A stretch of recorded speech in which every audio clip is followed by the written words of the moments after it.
Fils et du Saint-Esprit, ainsi soit-il.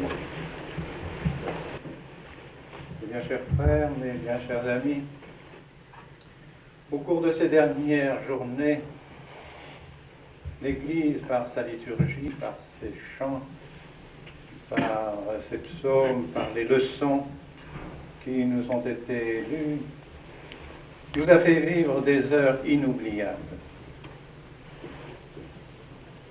Elle s'est efforcée de nous faire partager les sentiments de ceux qui ont vécu réellement ces moments extraordinaires, ces moments tragiques qui décrivent et qui ont réalisé en même temps ce que notre Seigneur a pensé, a souffert dans son âme, dans son corps, ce que le Fils de Dieu, pour le salut de nos âmes, a voulu souffrir. Et par cette liturgie admirable, nous avons pu partager les sentiments de ceux qui l'ont entouré et de notre Seigneur lui-même. Le vendredi saint, en particulier, c'était des sentiments de douleur, des sentiments de pénitence, des sentiments de contrition qui déchiraient nos cœurs et nos âmes. Est-ce que nous n'avons pas encore dans nos oreilles ce chant « Videte sies dolor sicut dolor meus » ? Y a-t-il une douleur comme la mienne? Nous entendons encore ces impropères. Mon peuple, que t'ai-je donc fait? Quid fecisti tibi? Qu'est-ce que je t'ai fait pour que tu me traites de la sorte? Nous avons donc partagé les sentiments de notre Seigneur et aussi peut-être les sentiments des apôtres qui ont été pris de peur, de crainte, de tremblement, de doute. Eux qui avaient cru que notre Seigneur allait rétablir le royaume d'Israël, eux qui pensaient avoir une place particulière dans l'administration, l'organisation du royaume que notre Seigneur allait fonder. Est-ce que la mère de deux apôtres n'avait pas demandé, peu de temps avant la passion de notre Seigneur, de mettre ses deux fils, l'un à la droite et l'autre à la gauche de notre Seigneur dans son futur royaume, espérant que ce royaume viendrait bientôt et qu'il serait un royaume de ce monde? Et voici que devant l'agonie de notre Seigneur, devant son sang qui coule, devant cette sueur, devant notre Seigneur prosterné à terre, et devenu comme un condamné, sans force, sans résistance. Bientôt il sera emmené par cette troupe de brigands, les mains liées. Est-ce donc là notre Sauveur? Est-ce donc là notre futur roi? Et les apôtres commencent à douter, ils le quittent, ils s'enfuient, ils l'abandonnent, ils le renient. Est-ce que nous n'avons pas un peu l'impression aussi, nous, parfois, d'être comme les apôtres vis-à-vis de notre Seigneur, parce que notre Seigneur ne se montre pas à nous dans toute sa gloire et dans sa splendeur, comme au Tabor, comme dans sa résurrection? Alors n'avons-nous pas aussi parfois des doutes et des hésitations sur la réalité de la divinité de notre Seigneur Jésus-Christ? Ce sont ces sentiments qui nous étreignaient au cours du Vendredi Saint, et voici que le Samedi Saint est venu, et les chants, les prières, les antiennes des psaumes, les répons, respiraient la paix, le repos. Cette paix, ce repos qui précède quelque chose, un grand jour, un grand événement. Et je ne sais pas si vous avez remarqué que les répons du Samedi Saint ont fourni aux messes des morts les plus beaux passages de ces réponses. La musique, le chant ressemble à ces beaux chants de nos messes de requiem. Là aussi, comme notre Seigneur qui va bientôt ressusciter, c'est la foi, c'est l'espérance qui domine dans ces chants, nos messes de requiem, car nous avons la foi dans la résurrection. Nos morts, ils ne sont pas morts définitivement. Et c'est pourquoi cette ressemblance entre la liturgie des morts et la liturgie de notre Seigneur est une chose admirable. Ces réponses, disent les liturgistes, ont été rédigées, la musique en a été faite dans les 5e et 6e siècles. Voilà déjà donc bien longtemps que l'Église se nourrit de ces chants si beaux et de ces expressions si enrichissantes pour nous. Et voici que nous arrivons à la cérémonie de cette nuit, que nous avons vécue cette nuit. Et voilà que notre Seigneur, la lumière de notre Seigneur, qui nous semblait définitivement disparue, voici qu'elle revient, elle surgit dans la nuit. Notre Seigneur a dit, Ego sum lux mundi, je suis la lumière du monde. Je suis venu apporter le feu sur cette terre. Et quel est mon désir sinon que ce feu embrase toute la terre? Eh bien, de même, la lumière a surgi dans la nuit. Lumière qui mettra le feu aussi sur toute la terre. Toutes nos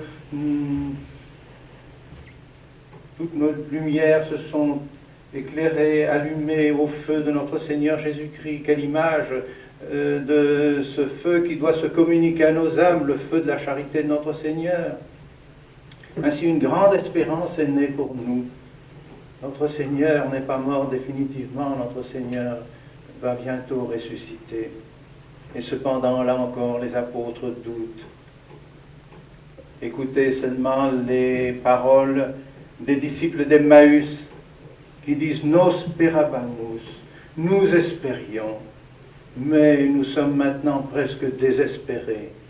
Voilà 3 jours déjà qu'il est mort, qu'il est enterré, et nous n'avons plus rien entendu dire. Oh, nous avons bien appris que quelques femmes sont allées au tombeau et n'ont plus rien trouvé. Et n'ont plus rien trouvé. Et des apôtres également les ont suivis, et nihil invenerunt, et ils n'ont rien trouvé. Est-ce que nous ne sommes pas aussi un peu comme ces apôtres et comme ces femmes? Nous ne trouvons rien. Nous cherchons notre Seigneur et nous risquons de ne rien trouver. Eh bien, c'est que nous manquons de foi. Notre Seigneur bientôt les rejoindra.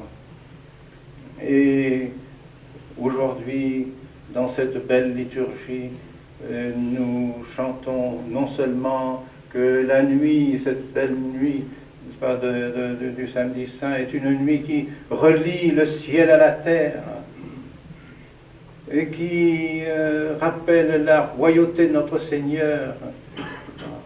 Alpha et Oméga, dit le prêtre en mettant les grains d'encens en forme de croix sur la Vierge Pascale. Alpha et Oméga, principium et finis. Notre Seigneur est le commencement et la fin de toutes choses. Ipsi imperium, ipsi gloria in secula seculorum. À lui la gloire, à lui le règne, à lui la puissance dans tous les siècles, pour l'éternité. Voilà ce qu'est notre Seigneur Jésus-Christ. Lui en qui nous doutons quelquefois, eh bien c'est lui qui a tout pouvoir, c'est lui qui est le Créateur, c'est à lui qu'appartiennent les siècles, c'est à lui qu'appartient le temps, l'espace, tout ce qui est créé est dans ses mains. Et par conséquent, nous devons conclure que nous devons accepter ce que le bon Dieu nous a donné et la charité qu'il nous a manifestée et la manière dont il nous l'a manifestée. Nous devons croire à la charité du bon Dieu, mais croire à la charité de la manière dont il nous l'a manifestée. Il nous l'a manifestée par notre Seigneur Jésus-Christ. Per Christum Dominum Nostrum. Désormais, l'Église ne priera plus sans dire Per Christum Dominum Nostrum, par le Christ de notre Seigneur. Car c'est par lui désormais que passera toute notre religion. Ainsi l'a voulu la Trinité Sainte. Pour accéder à la Trinité Sainte, il nous faudra passer par notre Seigneur Jésus-Christ. Mais quelle consolation pour nous, quelle joie de penser que notre Seigneur s'est fait donc l'un des nôtres, que Dieu s'est fait l'un des nôtres, afin d'être plus près de nous, afin de nous manifester davantage son amour, et qu'il nous demande de le suivre. Ego sum via, veritas et vita. Je suis la voie. Personne ne peut arriver à mon Père si ce n'est par moi. Alors il nous faut suivre notre Seigneur Jésus-Christ. Pour arriver au Père, il faut passer par notre Seigneur Jésus-Christ. Pour recevoir l'Esprit Saint, c'est encore par notre Seigneur Jésus-Christ que nous le recevrons. Voilà la vérité. Voilà ce qui est. Nous ne pouvons pas douter, nous ne pouvons pas hésiter, nous ne pouvons pas choisir. Nous devons choisir ce que le bon Dieu a voulu pour nous. Il l'a manifesté par sa charité. Et comment, dans la pratique, arriverons-nous à notre Seigneur Jésus-Christ? Dans la pratique quotidienne, dans la vie quotidienne, dans la vie de tous les jours. Eh bien, voyez ce que notre Seigneur nous a laissé. Les moyens par lesquels notre Seigneur entend nous mener à son Père. Et ces moyens sont d'abord le saint sacrifice de la messe. Prenez le missel romain et vous verrez que la Sainte Messe est placée précisément à ce moment dans la liturgie, entre le samedi saint et le jour de Pâques. Entre l'office du samedi saint et le jour de Pâques.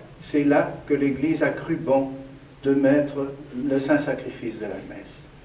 Parce que précisément, le saint sacrifice de la messe résume en quelque sorte toute la liturgie de toute l'année. La préparation de la liturgie depuis l'Avent, depuis Noël, depuis l'Épiphanie, le Carême, nous mène au sacrifice de notre Seigneur et à sa résurrection. C'est le cœur de la liturgie. Et au cœur de la liturgie, l'Église a cru bon de placer la Sainte Messe. Et puis ensuite, le résultat de la liturgie, c'est le temps qui suit Pâques et la Pentecôte, le Saint-Esprit qui nous est donné par le sacrifice de la messe. Dans la réalité, par conséquent, nous trouverons notre Seigneur, nous vivrons avec notre Seigneur, nous communierons à notre Seigneur par le saint sacrifice de la messe, qui est au cœur de notre sainte liturgie, qui rappelle toute la liturgie, qui en est la synthèse, et qui en résume à la fois aussi toutes les bénédictions, toutes les richesses, toutes les grâces. Et c'est pourquoi nous devons tenir tant à la très sainte messe, au très saint sacrifice de la messe, qui est vraiment comme la continuation de l'incarnation de notre Seigneur Jésus-Christ et de sa rédemption ici-bas. Alors c'est là que nous toucherons au grand mystère de Dieu, c'est là que nous irons au Père, c'est là que nous recevrons l'Esprit Saint, c'est là que nous communierons au Fils de Dieu. Nous ne pouvons pas trouver de choses plus belles, de choses plus grandes, de choses plus admirables que le saint sacrifice de la messe. Et le saint sacrifice de la messe, je dis bien, et non pas le repas eucharistique, car le repas eucharistique est une conséquence du sacrifice de la messe. Nous refaisons en quelque sorte le sacrifice de la croix sur nos autels, et c'est de ce sacrifice de la croix que découle la Sainte Communion. Nous communierons à la victime qui s'est offerte sur l'autel. Voilà ce qu'est notre sacrifice. Et ceci est toute la différence, voyez-vous, de notre sainte religion avec tous ceux qui se sont séparés de nous, de la Sainte Église catholique. Le cœur de l'Église catholique se trouve en quelque sorte uni profondément à la foi dans le saint sacrifice de la messe. Si on perd la foi dans ce sacrifice, on perd la foi catholique. Il faut donc garder à tout prix le saint sacrifice de la messe dans notre foi. C'est là que nous trouverons vraiment la charité de notre Seigneur, que nous participerons à sa charité et que nous recevrons sa grâce. Et puis, au sacrifice de la messe, n'est-ce pas, s'unissent en quelque sorte tous les sacrements que notre Seigneur nous a donnés. C'est à cela qu'il faut nous attacher, aux sacrements que notre Seigneur nous a donnés et au saint sacrifice de la messe. Ce sont les moyens que notre Seigneur a voulu nous donner. Et c'est pourquoi il a institué le sacerdoce, et c'est pourquoi il a fait l'Église, pour continuer le sacerdoce. Parce qu'il ne peut pas y avoir de messe, de sacrifice de la messe, sans sacerdoce. Et il ne peut pas y avoir de sacerdoce sans Église. Voilà pourquoi notre Seigneur nous a donné l'Église, pour nous donner le sacerdoce, et afin que le sacerdoce continue le sacrifice sur la terre. Et que nous puissions participer à la Sainte Trinité, à la vie de la très Sainte Trinité. Voilà ce que notre Seigneur Jésus-Christ a voulu. Voilà ce qu'il a fait. Voilà ce que l'Église nous enseigne aujourd'hui d'une manière admirable au jour de Pâques. Alors soyons attachés de tout notre cœur à ces réalités. Ce sont des réalités, ce ne sont pas seulement des souvenirs, ce sont des réalités qui nous font vivre, qui nous font continuer réellement la rédemption de notre Seigneur. Et par conséquent, prenons garde de nous laisser entraîner par toutes les erreurs de notre temps. Et une des erreurs les plus récentes, je dirais, et qui se répand avec une rapidité surprenante, n'est-ce pas, c'est le pentecôtisme. Le pentecôtisme qui fait croire que l'on peut recevoir l'Esprit Saint d'une manière habituelle et d'une manière normale, directement, sans passer par les sacrements, sans passer par le saint sacrifice de la messe, sans passer par le sacerdoce et sans passer par l'Église. Ceci est contraire à toute la volonté de notre Seigneur, comme je viens de vous l'expliquer. Or, je sais que parmi ceux même qui se disent attachés aux traditions de l'Église, il y en a qui se laissent prendre par ce courant. Ne nous laissons pas prendre, ce sont là des mirages, ce sont là des tromperies encore de l'esprit mauvais qui veut nous séparer de l'Église, nous séparer du sacrifice de la messe, nous séparer des sacrements, afin de réduire l'Église à néant. Il ne restera plus rien. Si désormais nous prétendons recevoir l'Esprit Saint directement, sans passer par l'Église, sans passer par les sacrements et les sacrifices de la messe, il n'y a plus besoin de l'Église, il n'y a plus besoin du sacrifice de la messe, il n'y a plus besoin de sacrements. Ceci est très grave. C'est quand nous devons nous attacher à tout prix, voyez-vous, à ce que notre Seigneur Jésus-Christ a fondé, à ce que notre Seigneur Jésus-Christ a fait. Et sans doute, nous ne voulons pas assimiler ces erreurs qui sont comme celles du pentecôtisme aux visions et aux révélations qui peuvent être faites à des âmes saintes. Certes, la Vierge et les anges et notre Seigneur peut apparaître et peut avoir des communications, donner des communications particulières à des âmes choisies par lui. Mais là encore, nous devons prendre bien garde de ne pas nous laisser tromper, de ne pas nous laisser entraîner dans des voies qui pourraient être dangereuses, car il est parfois difficile de distinguer ce qui vient de Dieu et ce qui vient du démon. Mais il est évident que là, dans les pèlerinages où il y a beaucoup de conversions, où vraiment les grâces du Saint-Esprit se répandent de telle manière que les âmes se convertissent et retournent à Dieu et d'une manière permanente et d'une manière quasi définitive, alors là, on peut vraiment croire que le bon Dieu est présent, que notre très Sainte Vierge Marie est présente. Mais, encore une fois, il ne faut pas faire passer ces choses qui sont une aide que Dieu nous donne, de ces pèlerinages, de ces apparitions, de la très Sainte Vierge, il ne faut pas le faire passer avant ce que notre Seigneur a fondé pour que nous en profitions d'une manière normale. Il ne faut pas faire passer les pèlerinages avant l'assistance à la Sainte Messe, au vrai sacrifice de la messe et au vrai sacrement. Ceci est très important. Il faut toujours garder une foi profonde, une foi définitive à ce que notre Seigneur Jésus-Christ a voulu. Et si par sa grâce, si par sa bonté, il veut bien nous faire dire par sa Sainte Mère des messages qu'il désire qu'ils soient communiqués au monde, recevons-les, si nous avons la conviction qu'ils sont vrais, recevons-les avec remerciement et avec action de grâce. Mais cela ne doit jamais, pour autant, nous faire diminuer la dévotion dans les moyens normaux que notre Seigneur Jésus-Christ nous a donnés. C'est ainsi que nous trouverons notre Seigneur, c'est ainsi que nous demeurerons dans la vérité, C'est ainsi que nous ne nous laissons pas entraîner par des courants qui veulent nous emmener à l'erreur et qui veulent détruire notre sainte religion catholique. Demandons donc à la très sainte Vierge, qui elle demande de faire pénitence, nous demande de prier, nous demande de communier au corps et au sang de son divin Fils.